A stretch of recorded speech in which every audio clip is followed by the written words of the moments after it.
That's good? Okay.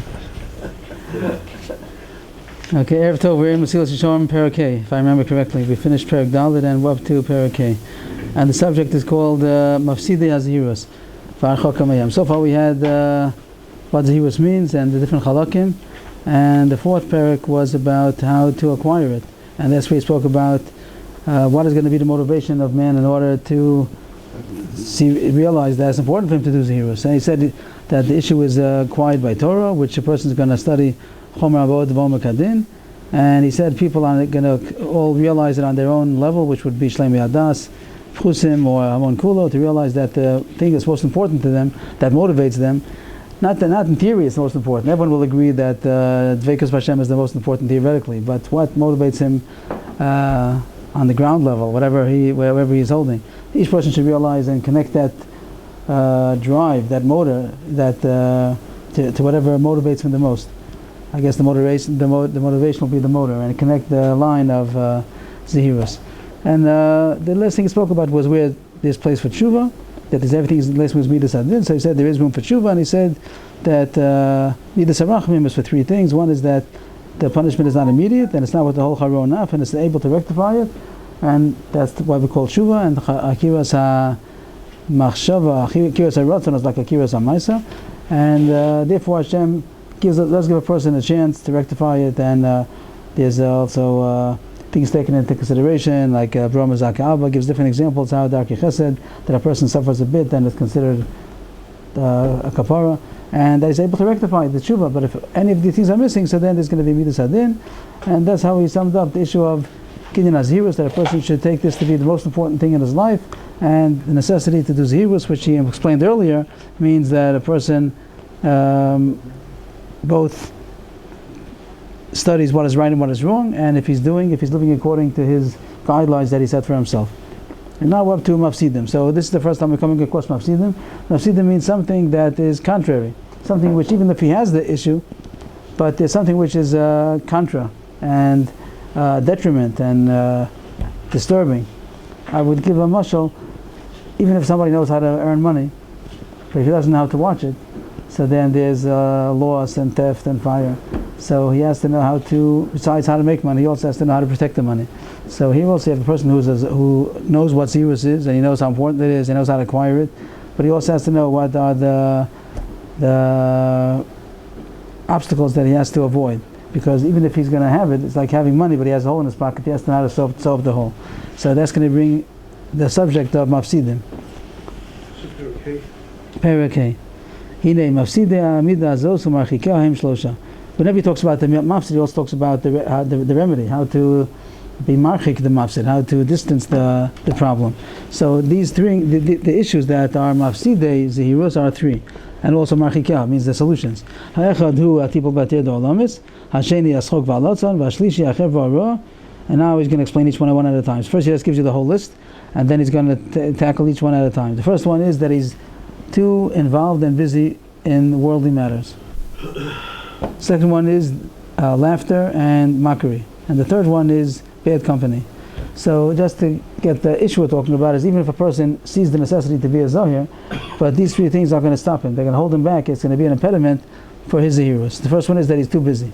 So you have a person who realizes the necessity to be a Zohir, which means that B'Shas Maisa, he has beforehand, he has to first have clear what's right and what's wrong, which is a big thing the Mesillas Yesharim talk about, that people think they know what's right and what's wrong, but they never really sat down to think about it and how it applies to their life, and then to see if they're doing according to what they know. So that takes time, and people don't have time. People are too busy. This is even a long time ago, 250 years ago. Nowadays, he'd have to add on more mafsidim. He'd add more. I guess he would call that. Modern technology was supposed to give you more time on your hands, and now it just takes more time off your hands. Mm-hmm. I think maybe the modern technology would maybe include all three mafsidim. Right. I'm not sure. I think all three of them would be included. But the first one, surely people are too busy and they don't have time. So now he's going to talk about each one at a time. One at a time. We're going to speak about all these three one at a time. We spoke about this earlier in the Sefer. When a person is busy in his worldly issues, his thoughts are imprisoned. It's very interesting how he uses the language of Asur, that he is tied up with the chains of this load. It means you talk about a person who's imprisoned with heavy chains. He talks about a person's mind. His mind is chained with this load. Which load? The load of the world. He has worldly matters on his mind, and there's no memory space. He doesn't have any more space that he has left for his own thoughts. Isn't a lot of it just not unnecessary thoughts? We generate our own prison, just like habit and repetition, and a lot of it is just on the mind rather than, I have to do this, I have to do this, I have to take a small task and think about it, all the time. Okay, maybe that's included also. That he's talking about that a person is actually too busy. He's busy. He's too busy. He has things to do. He always has things to do, and he doesn't have time for himself. Never enough time in the day. So you're saying that sometimes a person really would have enough time, but he's overreacting in how much he's thinking about it. Also would be true, but I don't think that that's what he's actually saying. Maybe that would be a subcategory if it's true. If people have that issue, so then also. But he should stop doing all these things he has to do. And so that's what he's going to talk about. Time better. That's what he's going to talk about. That he's doing. If he doesn't have time for himself, he's too busy. That's going to be his point. If you have no time for yourself, then you're too busy. That he's doing, and we're saying that he's but it can't be so important if he doesn't have time for himself. Then the himself meaning that what is he doing in the world means he's doing everything in order to get money for what, and if at the end he doesn't have time to get where he's supposed to go, so he's doing all of that preparation and he's not able to utilize it for the goal, so it's not worth it. That's what he's going to say in short, that if a person doesn't have time for his own personal thoughts, then he's just plain too busy. So what does he say? If a person is troubled or busy with his worldly matters, so his mind is imprisoned with that load. And his thoughts don't have cannot give heart to his actions. He can't concentrate on his actions because he's too busy with other things. So that's going to be the point of being too busy. When Chazal saw this, so they said, minimize your business and engage in Torah. It means you have to leave room for Torah. Here he's going to talk about Torah. We said that interesting that the Mesillas Yesharim, the way he's organized the Sefer, so he says he's based on the Brayso of Pinchas ben Yair, Torah Mevila de Zirus, Zirus Mevila de Zrizos. The first thing is Torah brings the Zirus, Zirus brings the Zrizos. So we would have expected that the first parak would have been Torah, but it's not. But he put it something else over there about Chovas Adam Ba'alamo. But over here he gets back to the subject about Kinyan HaZirus, which really is saying the same thing in other words, that the way to acquire Zirus is through Torah. So Rabbi Pinchas ben Yair said, Torah brings the Zirus, so he's saying the same thing in an opposite order. He's saying that, how do you acquire Zirus? With Torah. So it's also saying you have to have Torah first in order to acquire Zirus. So he's saying the first thing you have to slow down and give time for Torah. He doesn't just say stop and do Zirus, he says stop and learn Torah. The first thing is to learn Torah. Minimize your engagement and engage in Torah. So surely a person has to be engaged for his livelihood. He's not telling him not to work. A person has to work for his livelihood. But the problem is that he's too busy. But it's not necessary that he should be so engaged that he shouldn't have time for Avodas Hashem. If he's too busy for Avodas Hashem, so then he's just too busy.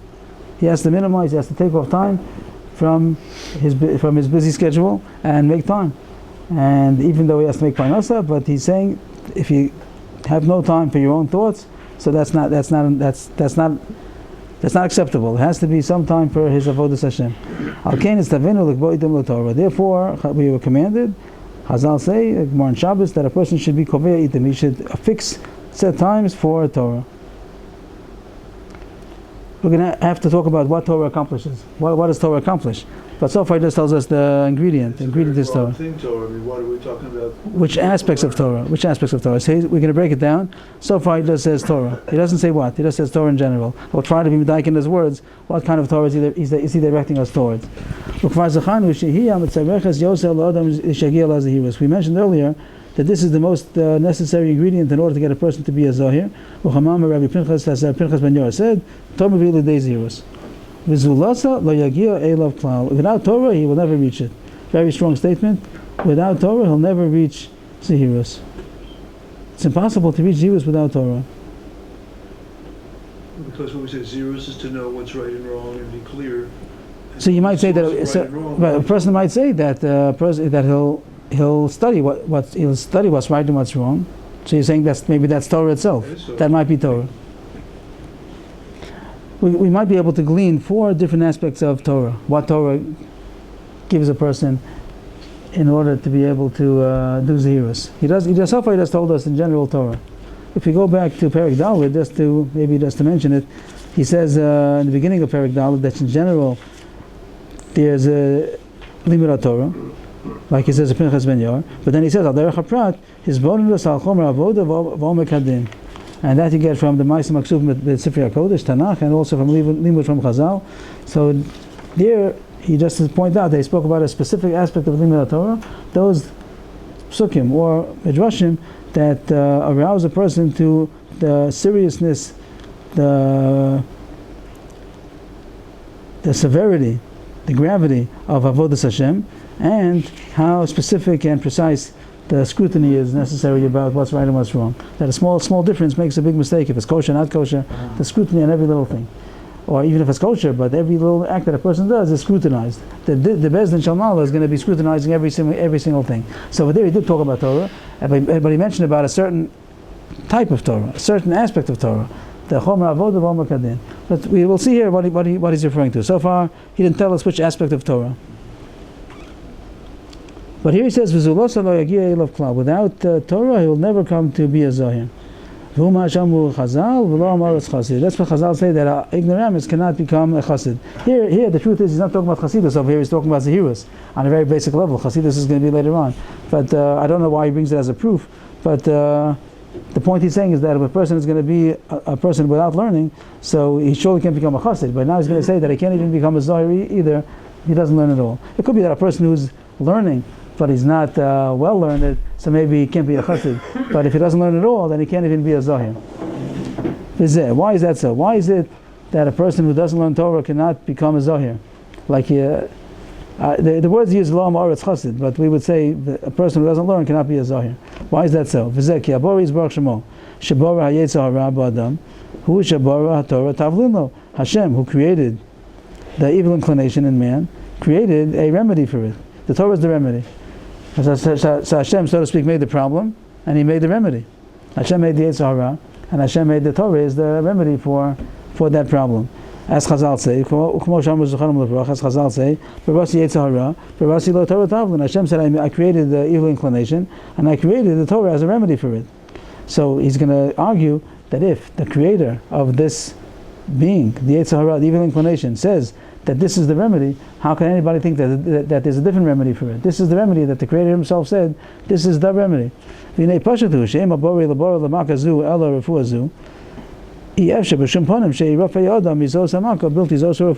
It's simple, it goes without saying, that if the Creator created for this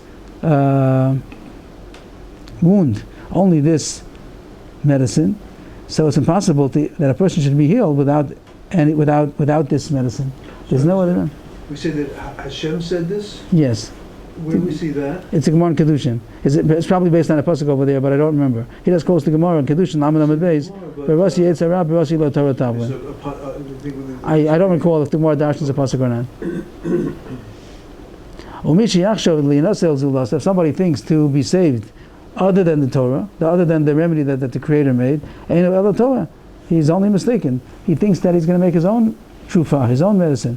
He's going to see the mistake at the end when he's going to die in a sin, and he didn't realize that the reason why he's dying as a sinner is because he didn't take the medicine that Hashem had created and recommended for this problem.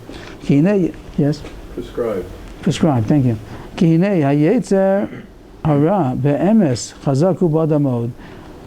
People don't realize how strong the Yetzer Hara is. They don't realize how strong the evil inclination is. They don't realize the Yetzer Hara is very cunning, and they don't realize how he's constantly fooling them and tripping them up, and they don't realize that they're falling deeper and deeper. People often say, be natural, naturally you're listening to the Yetzer Hara. Right. Naturally, right. The Gemara says drag him into the base metal. What is it? The Gemara says drag him into the base metal. Right. If a person's, you're right, that if a person is natural, that someone explained that that's the machlokas about No chalal adam shenivra or shalom nivra. Machlokes if he was easier, if he would have been created or not.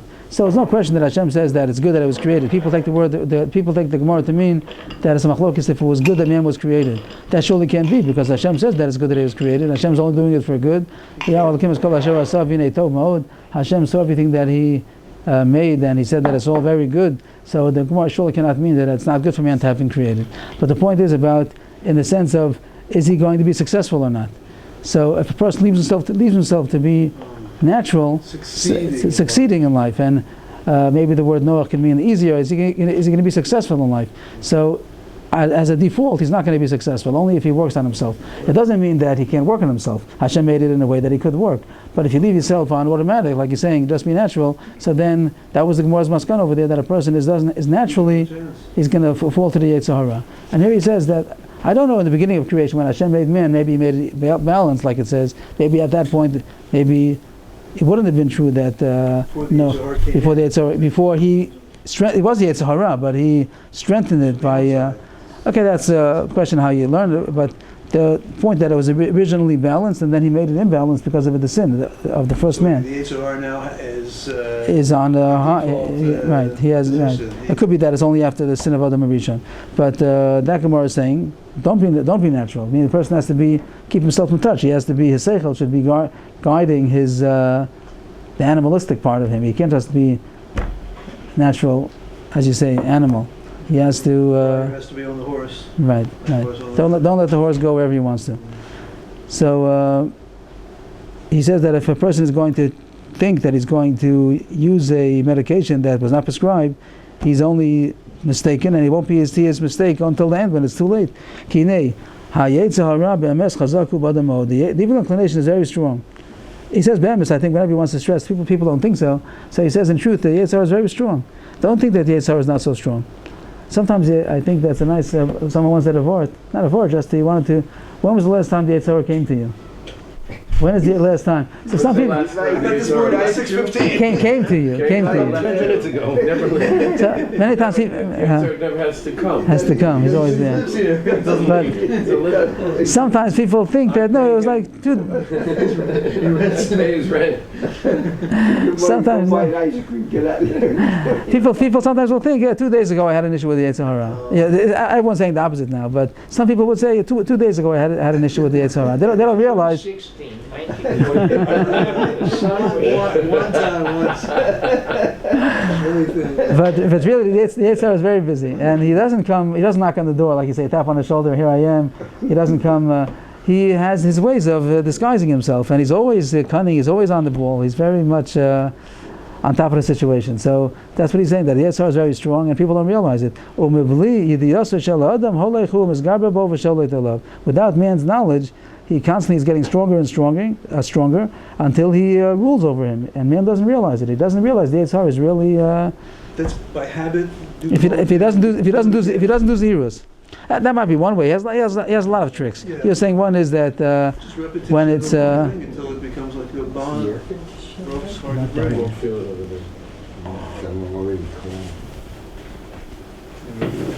I'm sorry. What were you saying?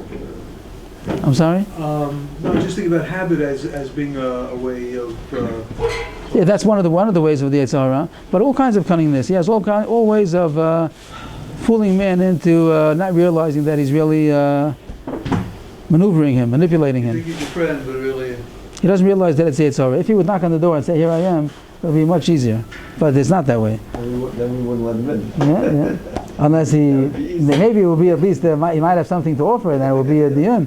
But you know who you're facing. Comes as the fuller brush man. You won't know it's him. And the next thing you know, he just sold you ואם יעשה כל התחבולות שבעולם ולא ייקח הרפואה שנברא לו, שהיא התורה, כמו שכתבתי, לא ידע ולא ירגיש בתגבורת חוליו, אלא כשימוס בחטאו וטוב עד נשמתו. If he's going to do all of the strategies, all the tactics in the world, but he's not going to take the remedy that was created for it, which is the Torah, so he won't know and he won't be sensitive at how much his disease is spreading until he's going to die in his sin and his neshama is going to perish. So, very mafchid, if a person takes it seriously, that if he doesn't use the Torah, he won't realize that he's going down and down and down, and the disease of the Yetzer Hara is spreading within him, and he's not conscious about it at all. Halamazadoma, what is it similar to? To a sick man who he sought advice from doctors who understood the sickness. And they told him which medicine to take, and he decided to go on his own. Without knowing any knowledge of medicine. He's not going to take that medicine, but he's going to go to the drugstore and pick out whatever he thinks, make his own concoction. He's surely going to die if he had some kind of fatal disease, and he doesn't listen to the instructions of those who know what it's about. So he's just going to haphazardly take something that he decided on his own. So too is the same issue about the Yetzer Hara and the Torah, that there's a disease called the Yetzer Hara, that Hashem made man with evil inclination, and he has a desire for evil, and he doesn't use the remedy that Hashem had prescribed for it, created specially for this issue, and he's going to use some other tactic that he thinks he has to protect himself. Ki ein mi shemakir b'chaliya Yetzer Hara u'b'kocho hamut babo ela boro shebero. There's nobody that recognizes the disease, the sickness of the evil inclination, and with its natural strength that is endowed with, only its creator who created it. It means Hashem is the one who knows how strong the Yetzer Hara is. We don't know how strong the Yetzer Hara is, but the creator of the Yetzer Hara does know. And he told us what the remedy is. And he's the one, the creator of the Yetzer Hara, is the one who warned us that the remedy is Torah. Question.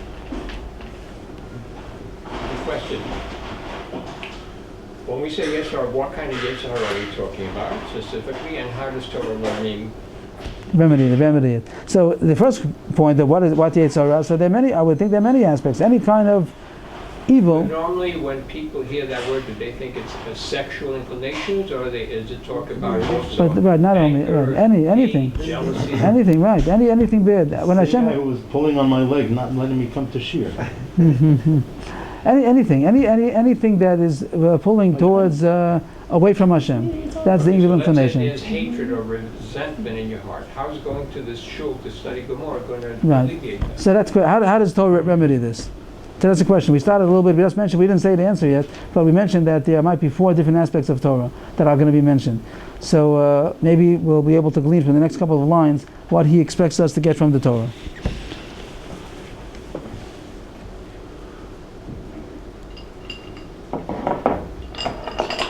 So far he just said that if Hashem says this is the only remedy, so who thinks that he's going to be smarter and be able to heal himself without it? Mi eifo yanicheha v'yikach ma sheyikach hasulasa v'yechye. Who can forsake that remedy and take whatever he thinks besides it and be able to live? V'adai shechoshech hachomriyos yelech v'yigber Allah madrega chamadrega v'hu lo yovin. Surely the darkness of the physicality. He always talks about the physicality. Very much the Mesillas Yesharim, the Derech Hashem, all this form of the Ramchal, he talks about the chomriyos, the materialism. That's the physicality of this world, which blinds us from Hashem. Nothing evil yet. Even before you say an avera, just the word physicality. The physicality is a blindness that Hashem made in the world that covers up spirituality. We don't see Hashem; we see a physical world. So the darkness of the physicality is going to stronger and stronger, level after level, until and he doesn't realize it. He doesn't realize how he's being pulled into the darkness until he's sunken in evil and far from the truth. He doesn't even have thoughts to seek the truth, because he doesn't think that he's missing anything.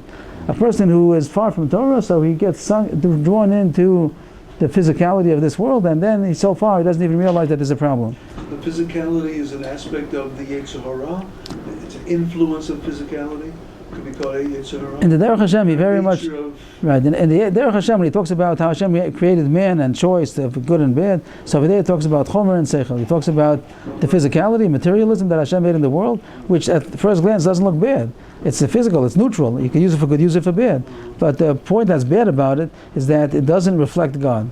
When a person lives in a physicality, so he's devoid of Hashem. He doesn't see Hashem over there. If a person does see Hashem through the physicality, okay, so then he's breaking waves.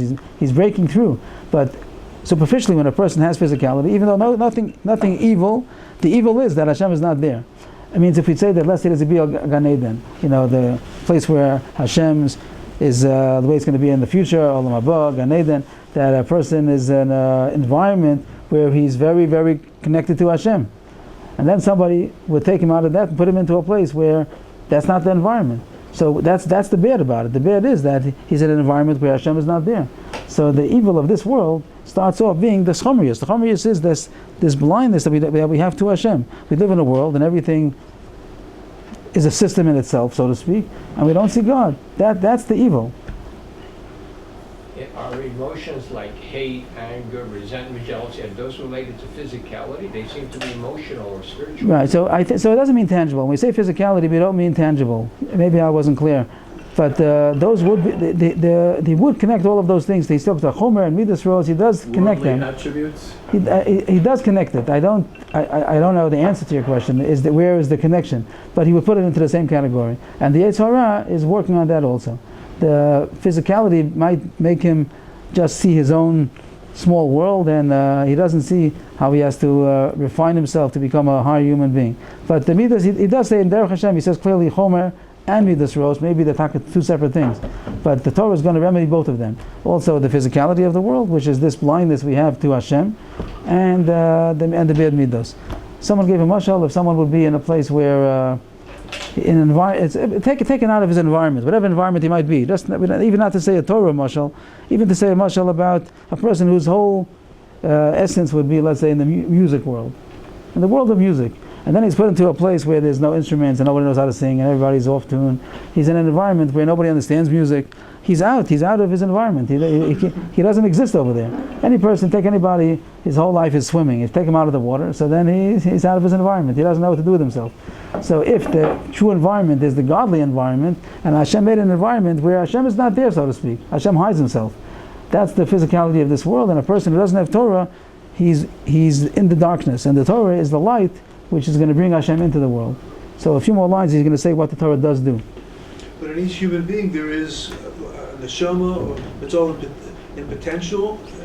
It's there, but there's a lot of much more chomriyus that he has to break through.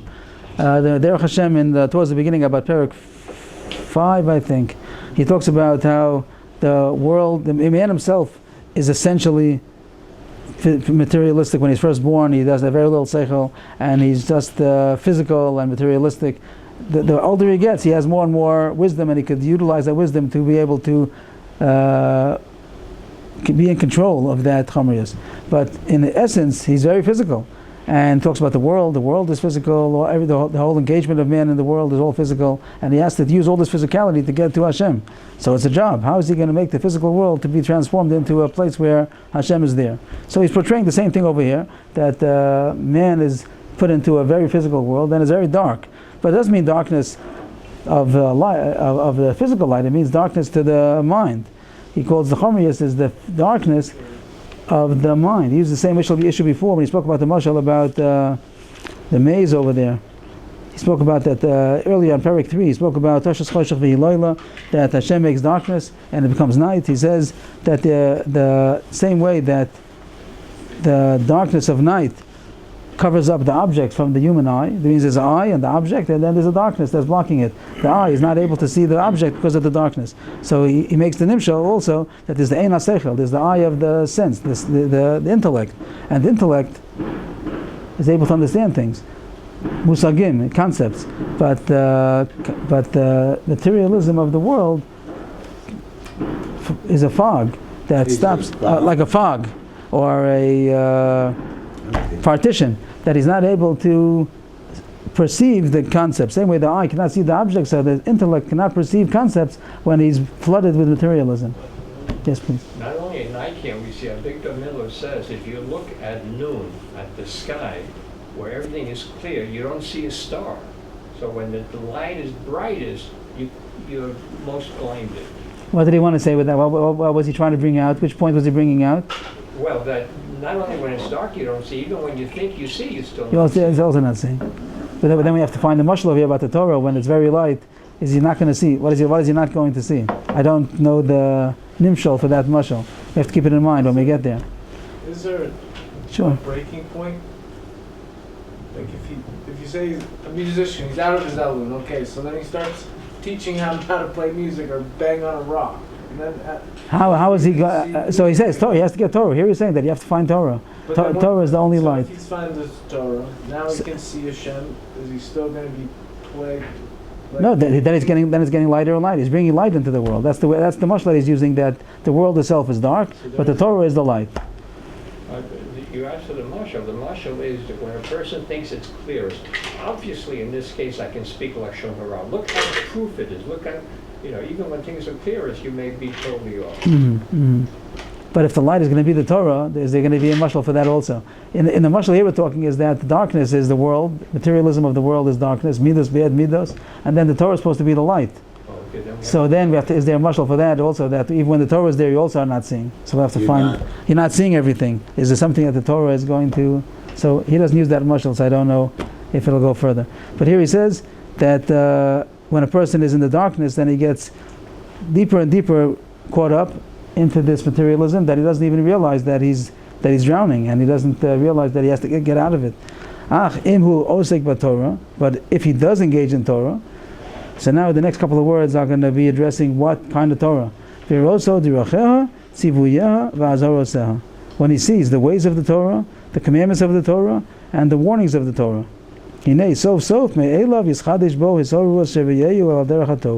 Eventually, on his own, even that wasn't his intention, he's going to be aroused to bring him to the good path. So here he tells us that Torah, the light of the Torah is when a person sees its ways, its commandments, and its warnings. He doesn't say here just learning Torah, what we call derech seguli, that just learn Torah and it's going to work, it's going to lighten a person. He doesn't say it over here. It could be other places he does say it. But so far here he just says that when a person learns Torah, he's influenced by the messages of the Torah. The Torah speaks about righteousness and truth and ultimate purpose, and the more that a person sees that, he is influenced slowly. The ways of Torah, chesed, avoda, connection to Hashem, how to treat a fellow man, all of the ways of the Torah slowly permeate a person until he's enlightened.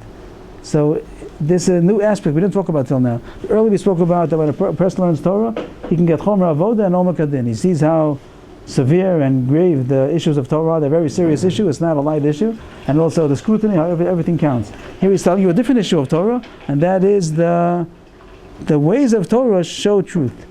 When a person learns the content, the wisdom of the Torah, the ways of the Torah influence a person.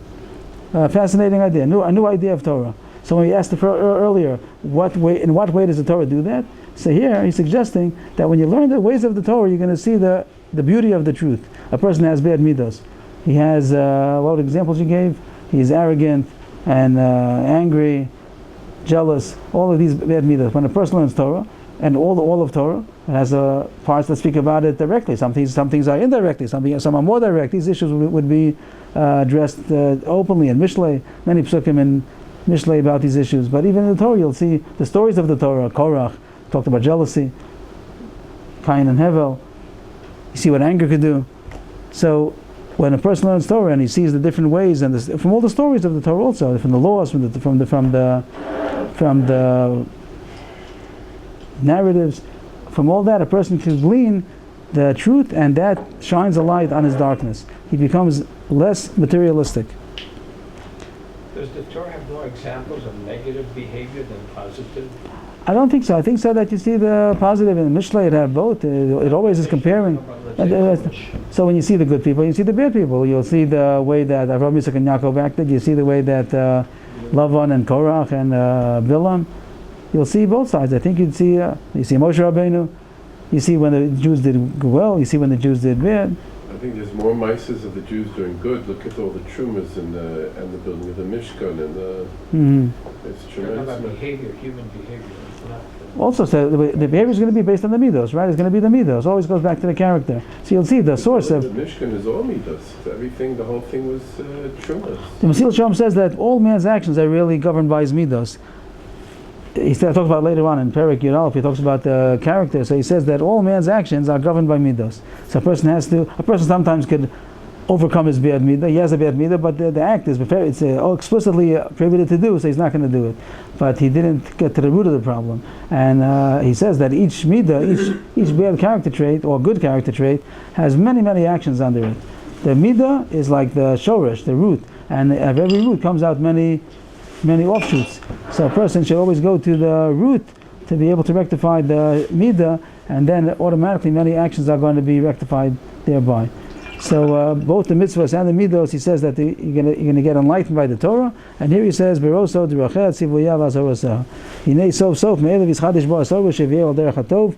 On his own, means in his own, he seems to say even if he wasn't going to do that wasn't his purpose, but if he's going to learn the Torah, then he's going to automatically become aroused to improve his ways.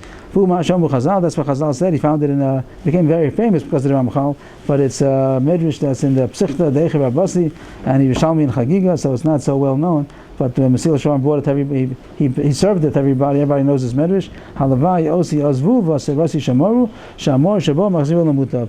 Hashem says, halavai, would it be that they would, even if they would forsake me, they should still continue learning Torah. It says here to observe the Torah, but if you look at the source, it means to learn Torah. That even if they would forsake me, means the mitzvahs, they wouldn't do the mitzvahs, but if they would continue learning Torah, then the light of the Torah would bring them back.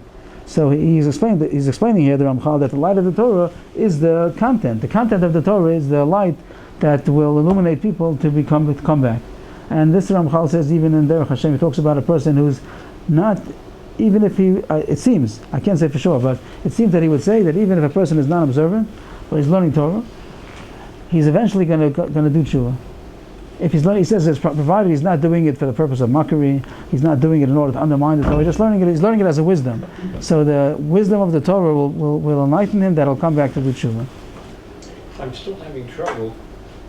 I can think of one case in Megillah Ruth where I see kindness there, when she lies down in bed and so on. But most of the cases as I scan through the Chumash, are things of violence, negatives to the church. I don't see truths. Abraham serves his guest, but where are the examples of mitos to emulate? Give me 2 or 3 examples.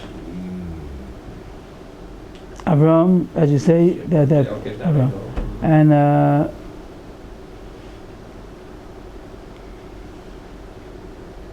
Moshe, when he Moshe, start from the beginning. That Moshe Rabbeinu, that he helped his fellow Jew that was being beaten, and then he had to run fugitive, even though he could have stayed in the king's palace, but he ran away because of that act.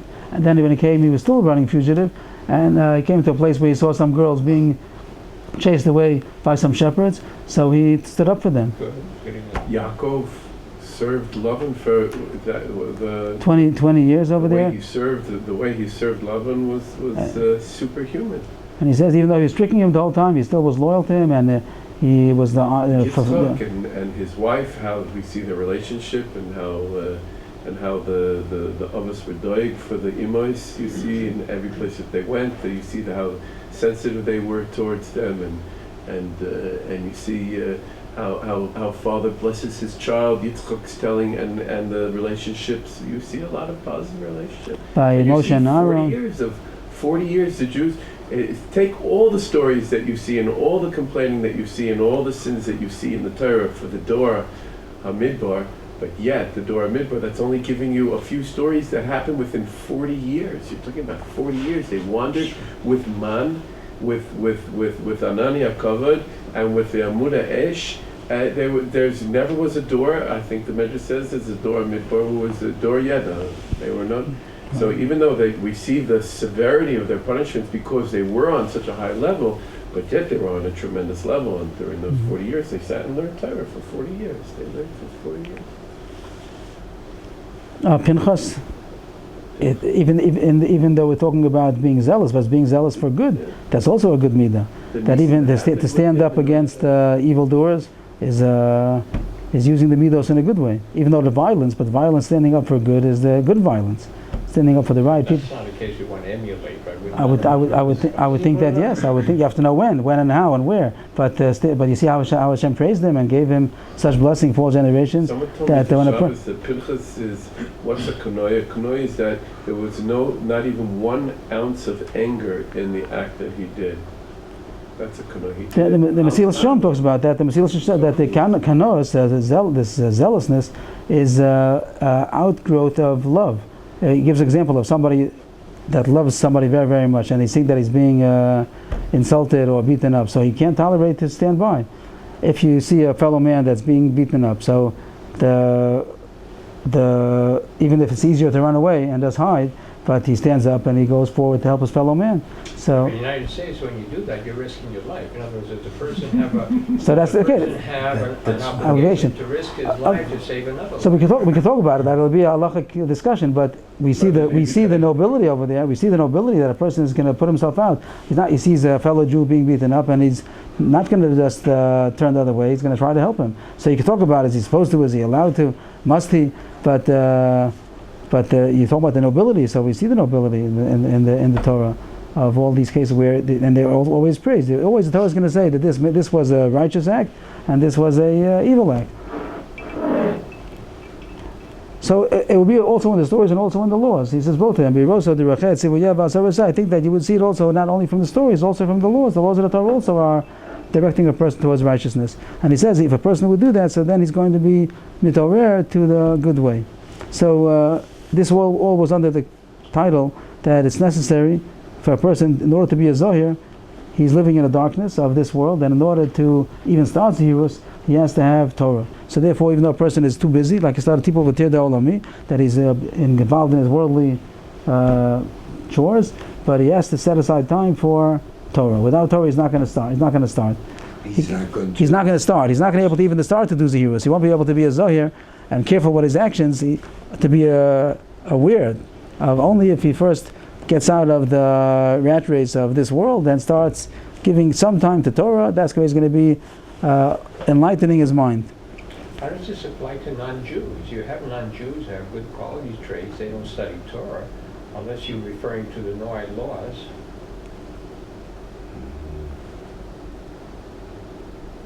Well, you can say it's the values that the Torah is teaching you, that they emulate those values. So even in the Goyish world, there's still values. And those values are Torah values. The values are going to be on a much lower level. It means that even the Mesillas Yesharim, in the other edition, he talks about this subject. And he talks about another aspect of Torah. We didn't say all 4 aspects. We just said 2 so far. But it's nice how the subject's coming up. Over there he says, this whole brisa, this whole statement of Rav Pinchas ben Yair, of how Torah is necessary in order to do Zehirus. So it has a beginning. It has like a preview of it, a preface really. And it says that a person should be careful from what he sees during the day, in order that he shouldn't come to have a seminal emission at night. And from here, Pinchas ben Yair says Torah brings to Zehirus. So this, the Mesillas Yesharim says, what did he see in this? What did he see? Oh, that's not about seeing, but he thinks. He should watch his thoughts.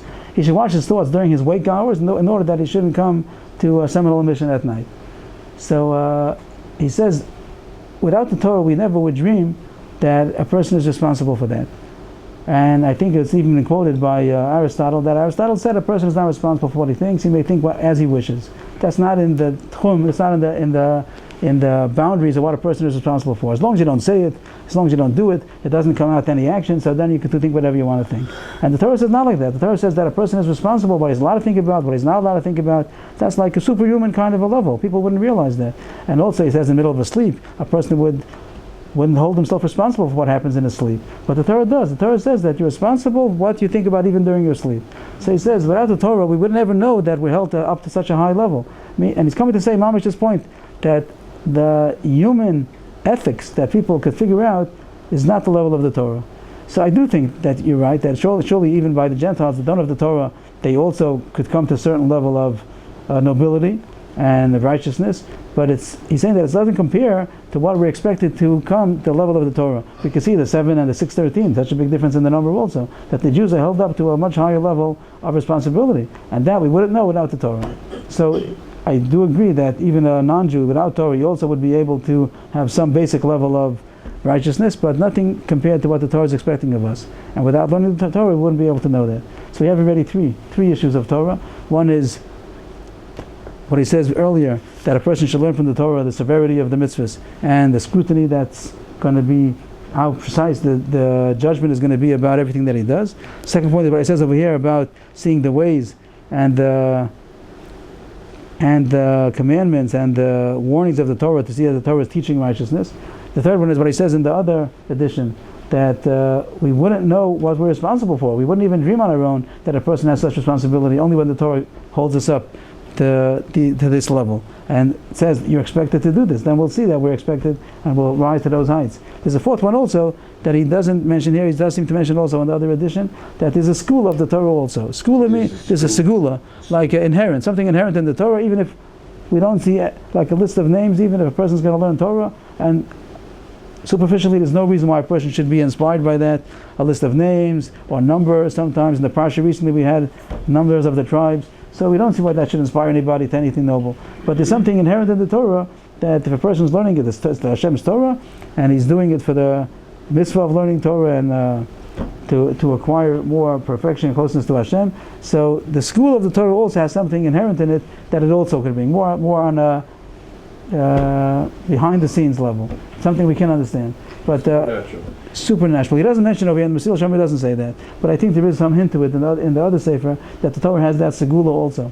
So there might be four aspects of Torah that bring a person closer to Zehirus. Just a few more lines. Just like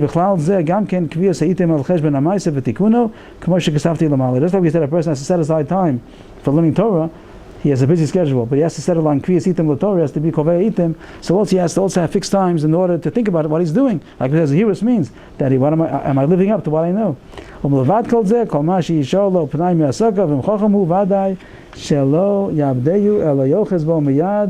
If a person has extra time, besides his Kviyas Itim, he has a set amount, a fixed time, both for learning Torah and for his Zehirus.